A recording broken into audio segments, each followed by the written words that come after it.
Hey, welcome to my Warframes Where They Are Now series, a little series I've had brewing in the back of my mind since the early days of Warframe, quote unquote. I'm going to put this little intro at the beginning of every video in this series. If you've heard this once or more, feel free to skip it. This is just my opinion and is not guaranteed to be fact. Remember, with Warframe, everyone plays at least a little different from each other. That's why there's 52 frames as of making this intro, of course. That being said, I do plan on being as objective as I can with this series. But bias will always be a potential problem, and will definitely shine through in certain episodes, if not all. Now, that being said, I hope you enjoy the series. March 3rd, 2024. Today's topic is Gara, the glass frame, who, ironically enough, isn't that fragile. Base stats on a level 30 Gara Prime are 200 armor, 225 energy, 445 health, 370 shields, and 1.15 sprint speed. So Gara's passive is, well, you know when you were a kid and you found something shiny and you could reflect the light at different parts of the walls or whatever, and you try to shine it into your friend's eye? Yeah, that.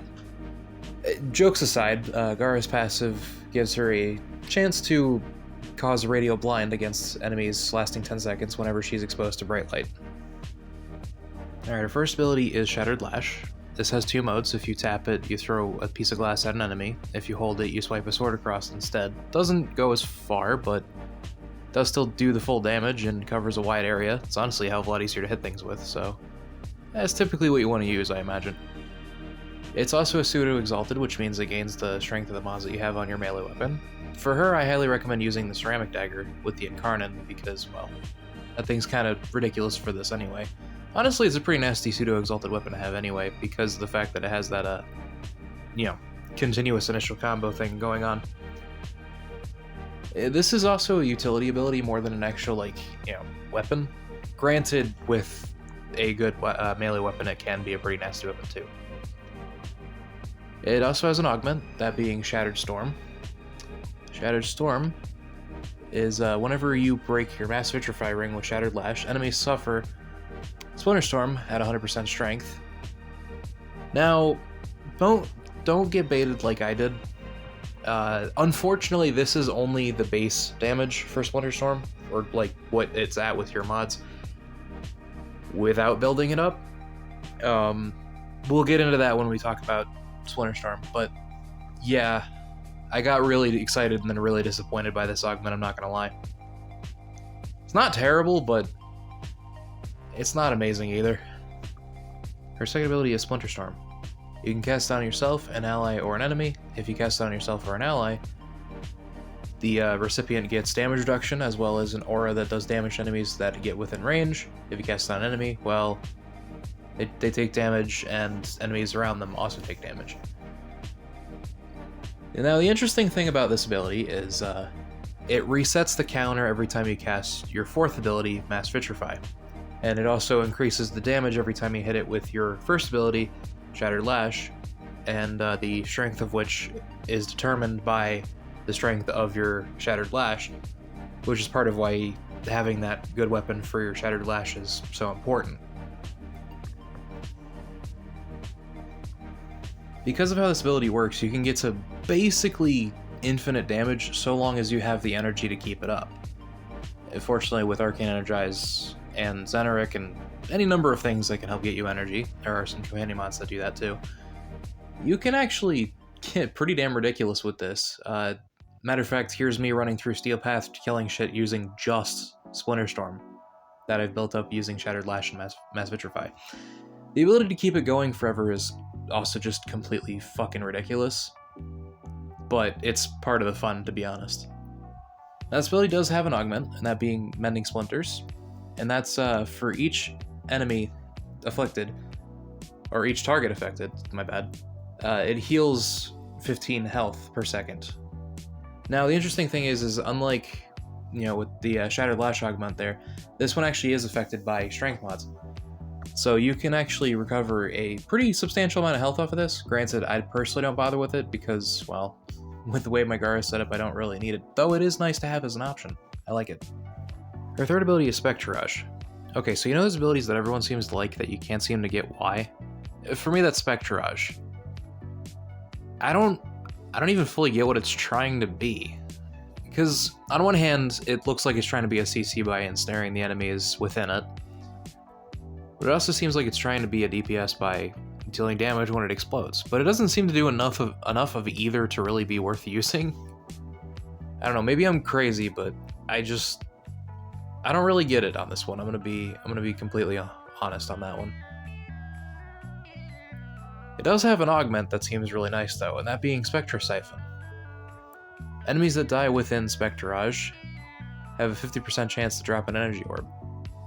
See, now if you're killing stuff with this, that is quite nice. But, yeah, I don't know. As for fourth ability, Mass Vitrify, I love what this is. As you're casting it, you coat enemies that end up getting a little too close in glass, which halts their movement, as well as makes them fairly easy to kill.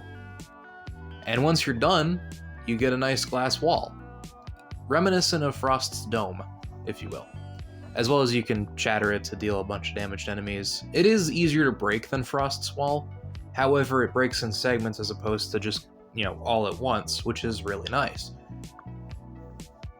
It also has a pretty decent amount of vertical distance on it, so if you're on a hill or something, or I guess more accurately if you're in a valley, you can jump and cast it so that way you're still covered.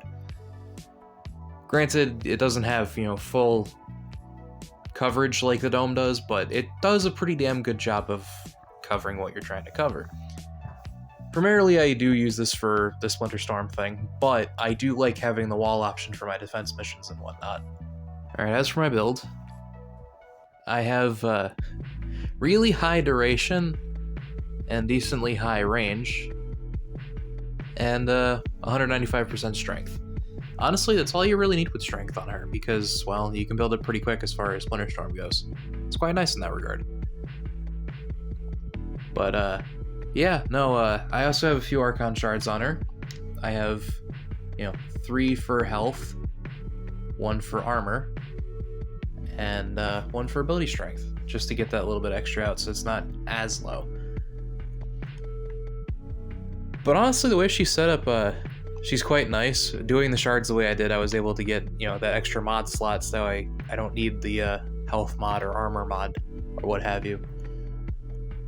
And she does survive pretty good even without that mod. Granted, I have debated squeezing on mending splinters every once in a while, but honestly, aside from one of some of the more difficult missions in the game, like the Kuva Fortress Steel Path stuff, I don't really need it.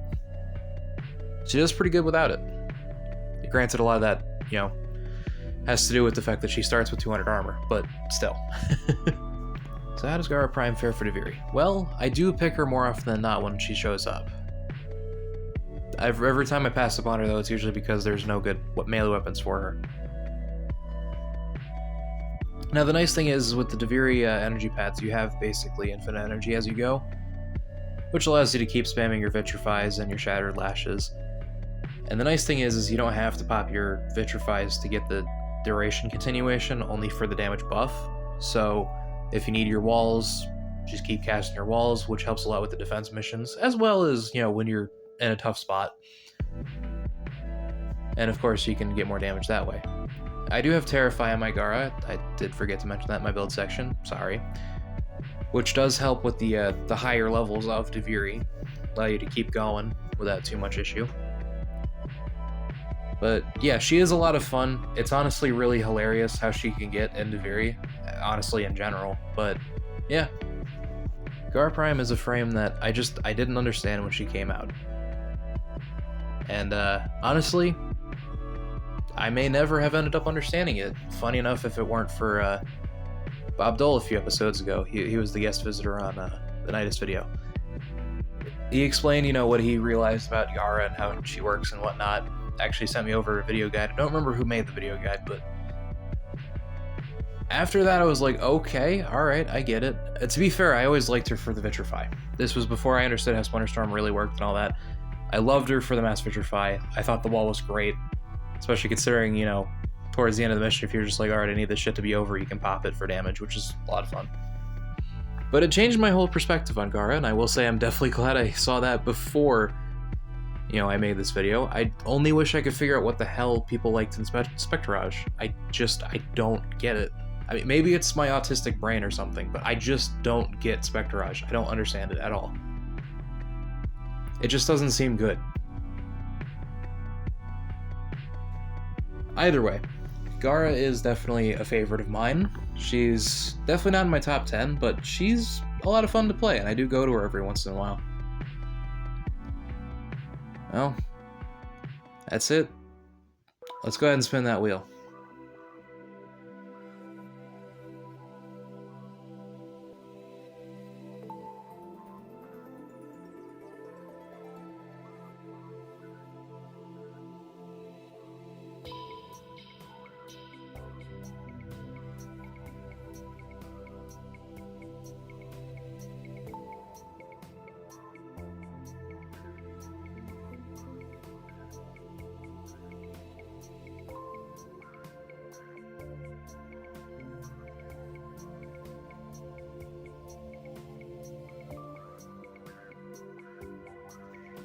Thank you all for watching, and have a great day.